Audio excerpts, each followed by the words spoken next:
Thank you. So I'm going to talk about a bit about typing biometrics. It's something like you don't really know or don't really think that it has to do with security unless you understand how much it really has to do with it. Just a quick question: how many here are like security experts but not hackers, just working in companies as security hackers? Okay, and hackers?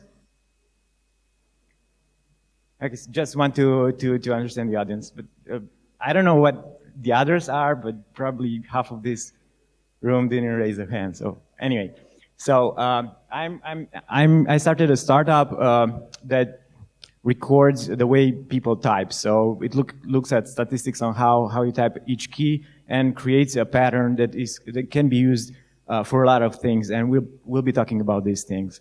So that's what we do.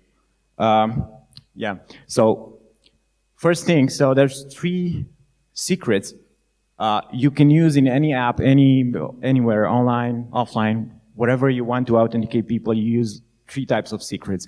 One is what you know, what you have, or what you are. So when you know, it's like something like a password or secret information, semi-public information about yourself. You usually do when you're resetting password or something like that. What you have is a phone or a token or even cookies or objects in the browser is something so object-based, and what you are biometrics.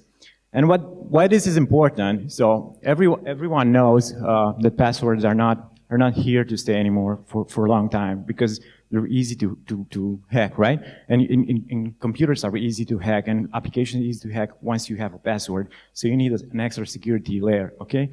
So, and pretty much every like social engineering attack, phishing, vishing, impersonations try to figure out secure information, passwords, and how to get into someone's account and take ownership of that.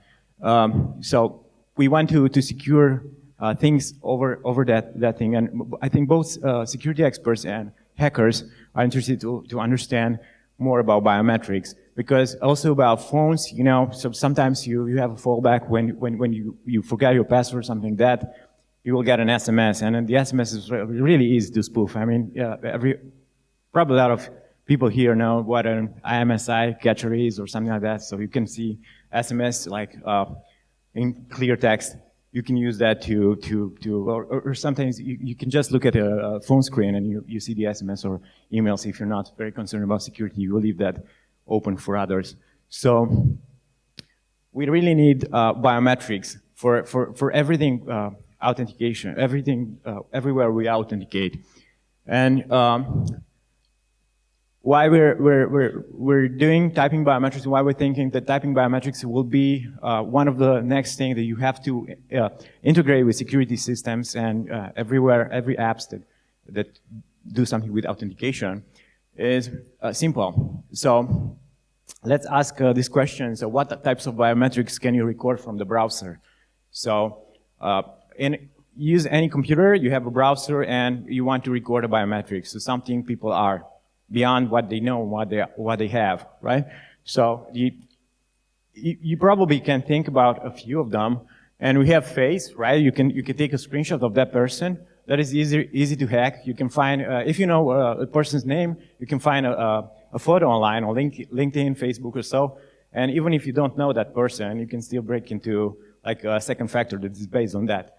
On voice, you would be able to record a voice, and it's quite it has quite a very good accuracy, authentication based on voice. But nowadays it's hackable. Actually, I have a screenshot here from an article you can look up. So basically now you can morph. You can use you can call someone like for 1 minute or 2, record their voice, and use a morph app to turn your voice into his voice, and use that even to hack, to trick humans, not only authentication systems, but also humans. So also you need extra privileges in the browser to record from camera or microphone. So then there's a fingerprint, which you really have to have that peripheral on your on your computer. That's really hard. So even if you have that, you need extra privileges. So you're left with one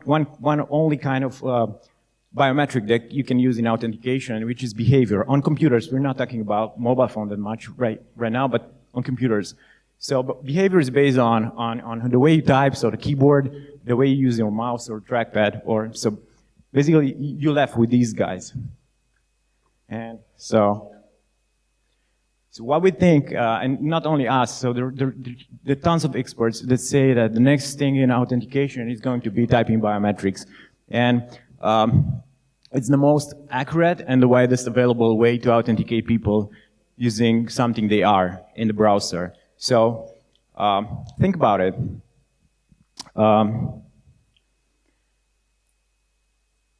Everyone here is basically you're here because there are vulnerabilities, and so both security experts and hackers are interested in understanding system vulnerabilities. But in conferences like this, more often you will see a lot of talks about social engineering and people vulnerabilities or people and system vulnerabilities. And it's easy to get access into information, personal information or passwords and so forth. And once you have that, you can log into basically pretty much anyone's account, and you really need a second factor. And the only second factor that is widely available and can be used in the future, right, like without the need of a new device, is going to be this. It's not the best perfect way to recognize a person, but it's the widest available and most accurate.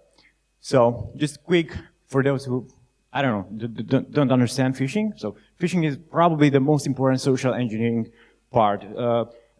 And also phishing, impersonation. So basically, it's a lot of methods that you would use as a hacker, or a hacker would use to get maybe to install something on your computer, like a virus or so, that will read passwords, or like phishing to call someone and find out information you can use to reset passwords and so forth. Impersonation, you can use like mimic someone or say you're someone else just to get as much information you can in order to be able to hack into someone's account. And there are two phases. So this is the first stage. You get access to users' password, personal information, credit cards. This is the first one. But so we don't deal with this. Antiviruses and other kinds of security software deal with this, and there's so many things that you can do here that is quite easy to break into this. So to get that secret information that you can use to hack into someone's account.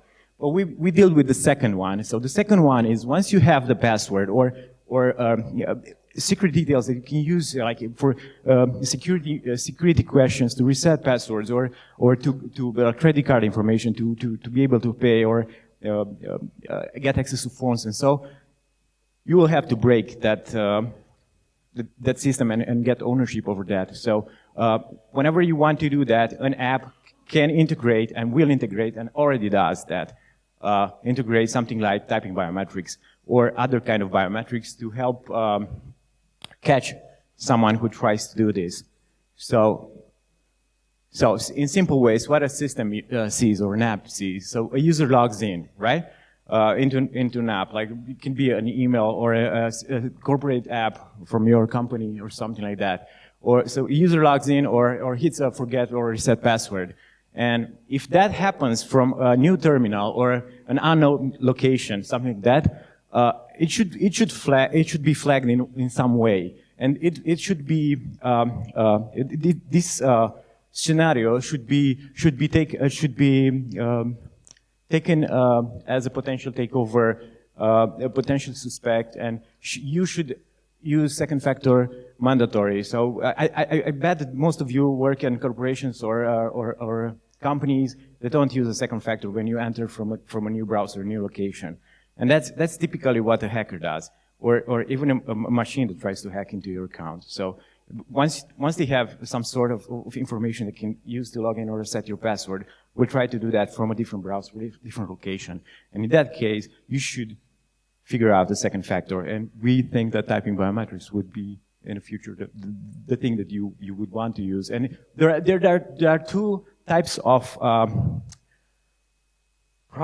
cases.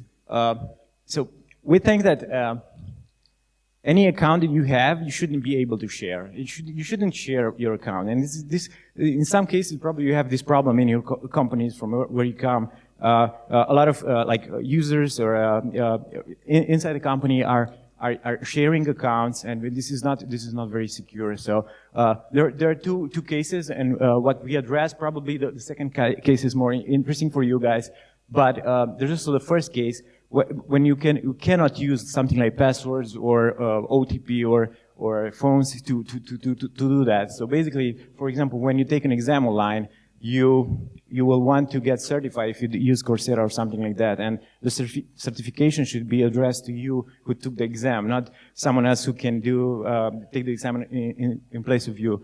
So also for e-voting, you think in the future you will not have to go to that like voting places to actually vote your president or something like that. So this thing should be carried out online, and if you want to use like any biometrics, you should use these. Also, when you have like a premium app, you don't want people to share a premium account, so one people pay for the account and shares like the TV series, whatever you share without having like recording that person typing or something that is biometric related to what he is. So also in corporate accounts, like big corporations don't want to create one like user account that is shared across like some department. Usually you want one account for each customer and this for each user, and this is very important. The second type of case is, so this first type, when you protect your company from the user who will probably don't follow the security procedures, don't actually want to break in, allow others to break in the system. And the second one, when you want to protect actually the user, so emails, social networking accounts, personal data, health records, bank payments, and others shouldn't be shared, and because you want to protect the user. So how do you prevent that? What we do, we have an authentication API just launched. Anyone here can use it. This is like I'm doing a bit of like a commercial here, right? So if you want to implement in any app or know someone who wants to do this, you can use it as a second layer, especially for the case I told you. It's an API, runs in a cloud. It's very easy and secure to install. So optionally, you can use typing biometrics together with OTP, one-time passwords that you usually get through SMS, and to reset, for example, passwords, or even get rid of passwords if you use this combination, or an alternative. So why it matters? So first, let's look at who uses it today. So typing biometrics is used by DARPA, the Department of Defense, Pentagon, Coursera, biggest e-learning system. Most of the banks in northern countries, Scandinavian countries, most banks in Israel and UK. So, and this is just the beginning. Airbus Group for all corporate applications. So we will see this more and more integrated, and it's one layer that will get rid of a lot of security attacks that now are easier to do because you only exploit like vulnerabilities of systems and people, but in the future will be harder. So there's another thing that we're working on. So typing DNA, we're working on a continuous authentication app. This, if we succeed in doing this, we will have an app that will run on Mac or PCs, mostly for corporate use. That will, it's already testing it. It's in a prototype phase, and looks at the way people type and the way they use their tracking device and input devices. And what this does is basically, whenever an intruder or someone who's not you will step into the computer and tries to use the computer, it will immediately understand that it's not you and will lock out the session. And it's really useful for other cases. So we have we can prevent intruders by that. So anyone who gets access to your computer will be shut down instantly. coworkers, friends, and family. Why friends and family? Well, like in a corporation, you don't want your people who are dealing with sensitive data to share that computer with like their wife and kids, and when they go to vacation and they don't want to like bring 2 laptops with them, they will only bring the company laptop because it has to like go through emails from time to time, something like that. And then the next thing happens that a friend or a wife or kids or so forth want to like check their Facebook account. So, and you have to hand them your computer. But if you do that, it will not work. Also, it can prevent keyboard-based attacks. I'm sure you're familiar with rubber ducky and this kind of exploits. Basically, whatever is not human or types in a different way that you type will be blocked. Even kind of devices that helps a lot in hacking when you have access directly to devices. So our app will run on Mac and PCs and is in development, but you can sign up for beta now. And you will be included in beta and get the software for free. And we're really looking for like security experts who want to test it and tell us what they found, how it works, if they found any vulnerabilities and so forth. So just about typing biometrics, I'm going to present you a very shortly about 3 types of ways applications around the world are using this technology. So first, you can look at short identical text, like it doesn't have like huge accuracy, but so you look only like usernames, emails, passwords, credit cards, pins, so very short amount of text. But you still have like a good accuracy, and you can pair that with the actual password and so on. You can allow people to go on with that. There's one type of thing, but it's not a huge accuracy. The second would be like longer identical text. So every time you use the system or when you identify as a suspect, you have to enter a certain text that you have to copy by exactly. And this has a better accuracy, but the problem with this is that you have to actively engage with the application and copy a text manually. And finally, the third one this is the approach that we use, longer free text, so you can write anything you want. And there are 2 phases, the enroll phase. The first time you write something, even when you complete like a form or something like that, we record your first profile. That's the enrollment, and then you can do verification at any point without actually, it's passive. We don't have to tell the user that you're doing it. So it's really easy to do the third one. And that's what we're doing right now, the API that I told you about. So, huge question, can it be hacked? I guess every system can be hacked. So this is why we're here. And I don't think like in next year, someone will pop up a technology that will say, you just install this on your computer, it's never going to be hacked again, or server or something like that. So hacking is here to stay. But what we tried to engineer a pattern that is able to unlock like any other pattern when you do matching between two typing patterns. And this, at first, we actually succeed with this. We use, for matching, we use like machine learning and different types of algorithms. Actually, I'm more of a data scientist than a security expert, so I'm coming from that area. So if you're basing like your typing biometrics matching on only 1 or 2 algorithms, they can be hacked even with one one kind of key that would hack most or some of the keys.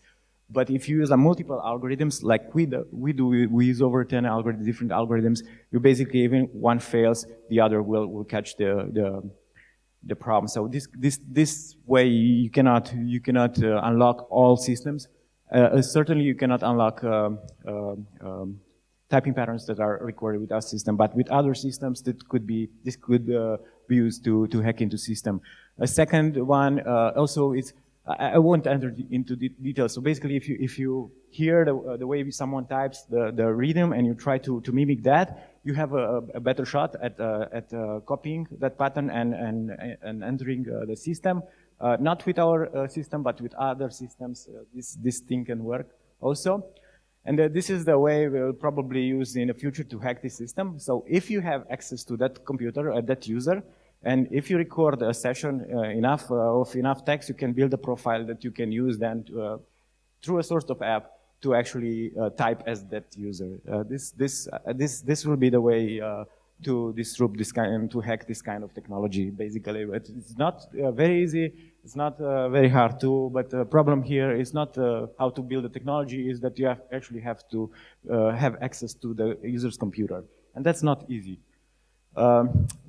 Finally, people who type very slow and only like with 2 fingers are easier their typing patterns is easy to replicate. This is a finding that it's for sure you can use that to hack. So into some accounts you can hack. So to wrap up, there's a new way to authenticate people. It's called biometrics, and we think inside the biometrics field, there's typing biometrics is going to be used in all security systems, most security systems, as a second factor. And both security experts and hackers should care about this thing. And that's all. Thank you.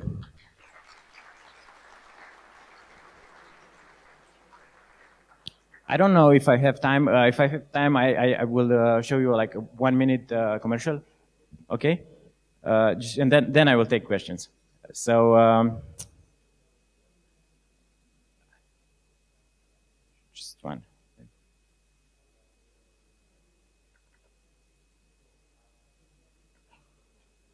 So this is about our continuous app that will run on computers. This is a very cool thing. I mean, like 2 other companies try to do this. They don't have like a very neat solution. And our solution right now in prototype is better than the 2 competitors. The 2 competitors, one works with the NSA, the other with like Pentagon. So it's a big thing. If this thing goes gets enough attention, could be used in all corporations and enterprises. So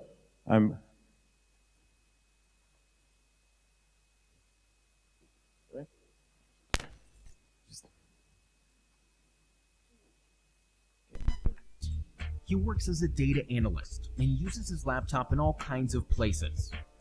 The company he works for wants to be assured that its data is always secure. Typing DNA continuous authentication makes possible for no one but himself to have access to his device. Each person types in a unique way. Typing biometrics are some of keystroke statistics used to identify and protect individuals. Typing DNA uses artificial intelligence algorithms to proactively lock unwanted access by analyzing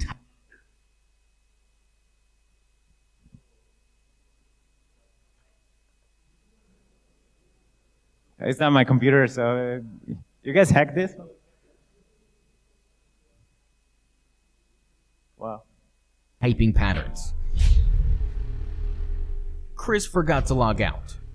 In normal circumstances, an intruder would have access to his sensitive data. Typing DNA will immediately recognize that the typing pattern has changed.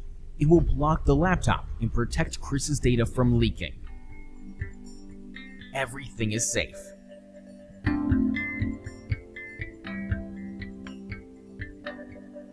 Typing DNA, the next level in security.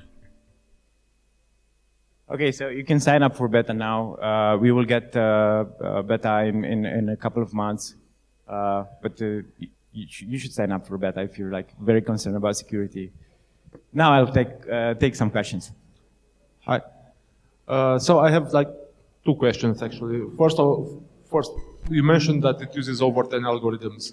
Are these algorithms that you've created yourself, or are they like academic algorithms that have been postulated before and they are peer-reviewed? And that's the first question. And the second question applies to this app. Does it take into account also like cursor movements and things like that? Because there are ways to steal data from an analog computer without typing anything, right? You can insert, just like insert an USB stick and just copy with the mouse files of it. So I start with the second one. Sure. I already said that. So we're also monitoring all input devices, including mouse and trackpad, and we have our own algorithm for tracking mouse and trackpad as well. this is not available for the API, so you cannot use into like website API. But for continuous authentication, it's really important. 0.01% of the time you would get a false positive even for you. When sometimes you type very little and you navigate a lot, and that profile also uses we use that to counteract false negative. Sorry. So when you're blocked from yourself from your own laptops, and that also is used for that, and of course for what you said, that you would as a hacker you could actually get into computers and only use like mouse and get a lot of information out of that. So yes, for that too. And about the algorithms, I researched everything I could find about typing biometrics and other algorithms, and not just algorithms, but also the way other record typing patterns. We have our own technology on how we record the typing patterns, what we record, the way we use it, and data engineering behind that, and finally algorithms. So everything is done by ourselves.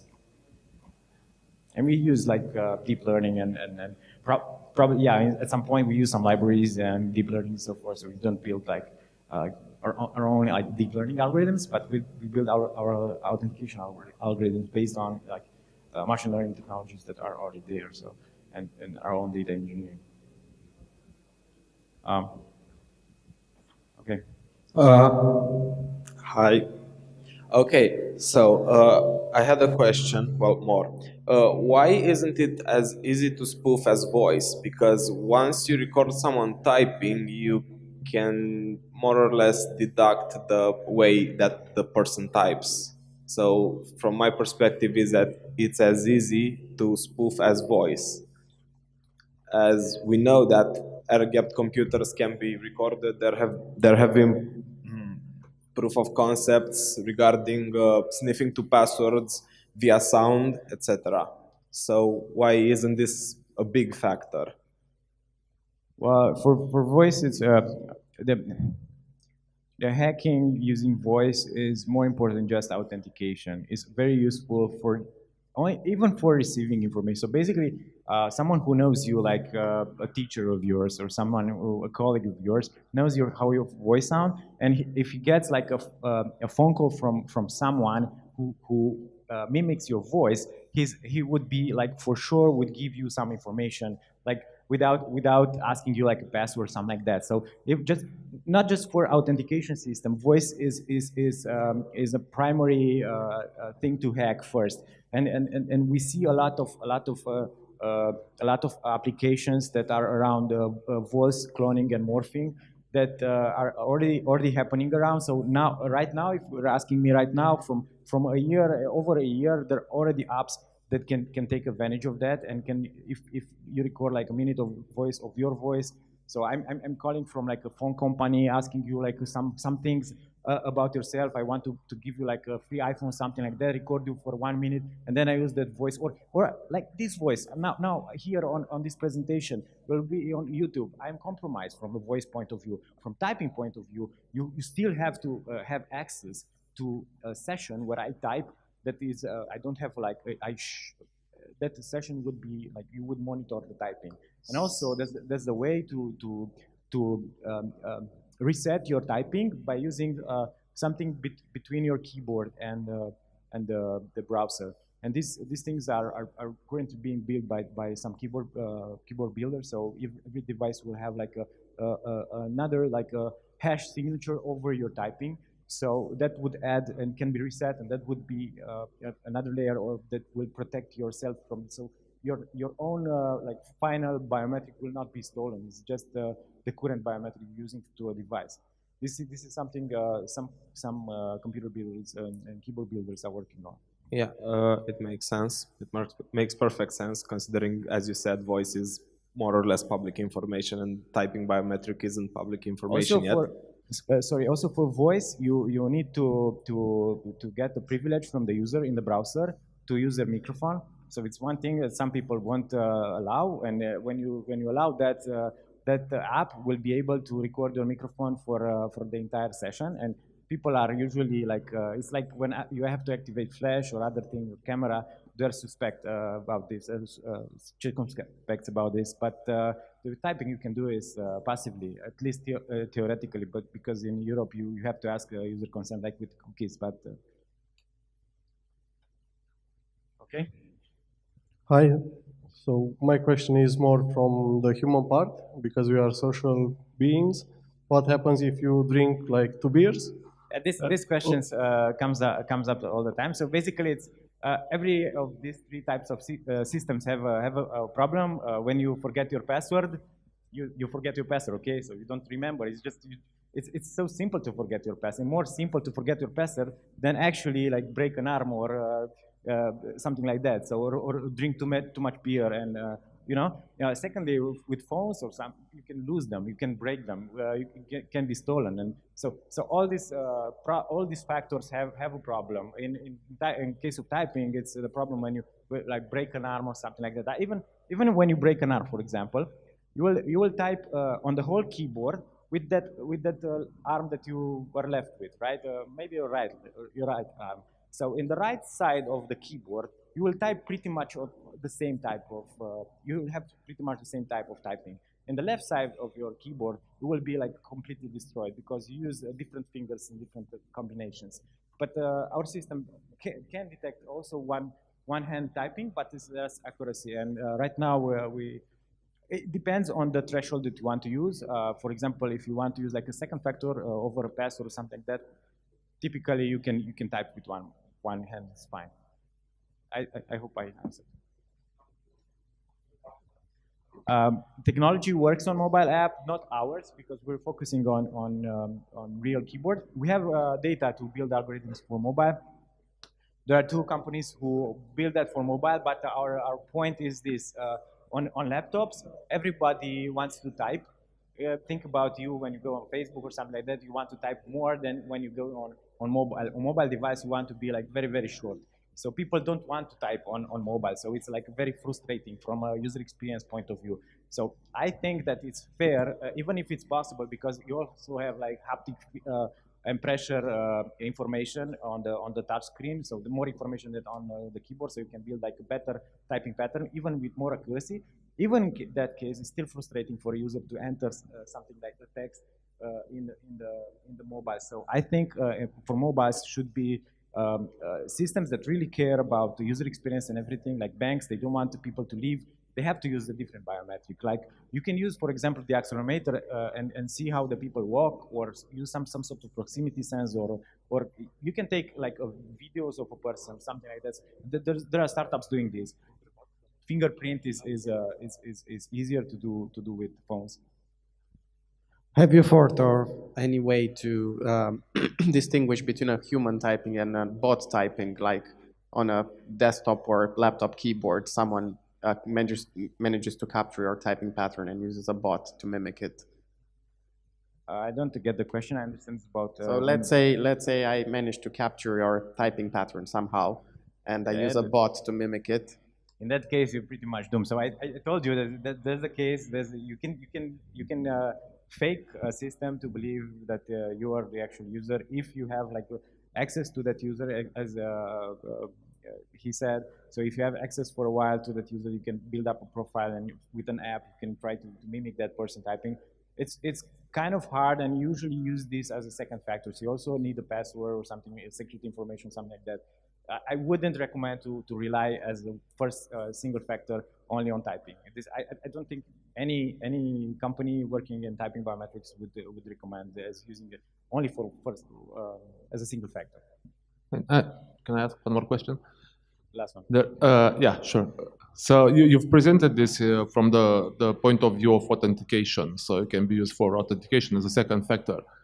Have you considered the fact that this could be also used for user tracking by advertising networks like a super cookie? Because there's no way you can remove a super cookie, a tracking cookie inserted by an ad, but you can't remove your typing. So if you have an ad that uses this API to track users across websites, it makes for a really powerful tracking mechanism that cannot be easily disabled or countered by the user. Yeah, it's possible. It's possible to use it. There's a lot of cases.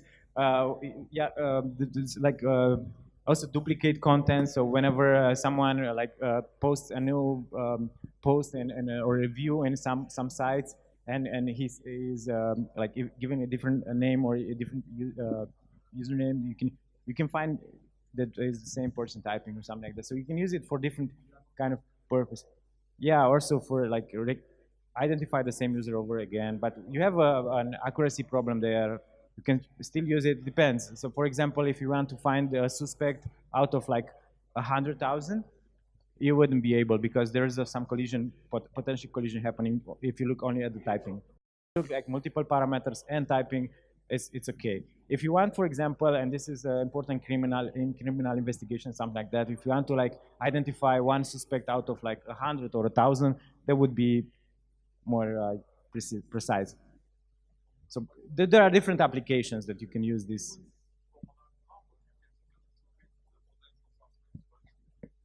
Yes, yeah, of course. You flag and restrict those. Yeah, maybe not just one, but if you use it instead of cookies, probably you will see different. The different user, you will think it's the user who first visited something like that.